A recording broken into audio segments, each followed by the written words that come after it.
Un primo passo di sostegno alla cattedrale. Beh, mi pare che questa mattina sia stato fatto e quello che è emerso è quello che mi ha reso anche fiducioso, è la buona disponibilità di tutti i partecipanti. Si è capito, direi quasi dandolo per scontato, no? L'importanza dell'attenzione che è dovuta alla cattedrale dal punto di vista culturale, religioso, sociale, turistico, no?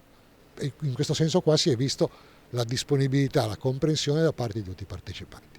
L'idea è quella di rivederci e di pensare un gruppo lavoro. Dopo le feste di luglio, no? E vedremo di mettere in piedi delle proposte, delle opportunità per dare conoscenza, concretezza, diciamo, economica, per fare il lavoro che abbiamo cominciato a fare, cioè mettere insieme tutto quello che è necessario perché la cattedrale torni nel suo, per quanto è possibile, splendore. La cattedrale, al di là della fede di ognuno di noi, rappresenta un bene di tutta la comunità. Per cui siamo partiti da questa riunione interlocutoria e ci siamo prefissati un ulteriore incontro dopo le festività di luglio per istituire un comitato tecnico per sensibilizzare la popolazione su questo tema. È stato un buon inizio, anche se è un momento difficile, però questo cuore che diceva lei sindaco mi sembra che si sia respirato questa mattina con i presenti.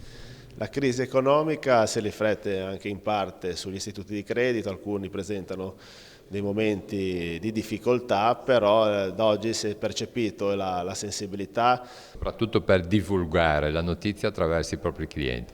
Esatto, vi sono anche dei benefici fiscali sia per coloro che faranno delle donazioni come persone fisiche ma anche per le imprese. Contiamo con un'efficace comunicazione di sensibilizzare e ottenere il risultato che la nostra cattedrale ottenga finalmente il restauro che merita. Sono anche stato in contatto col Ministero dei Beni Culturali e anche alla sovrintendenza per sollecitare tutti questi interventi unitamente al consigliere regionale.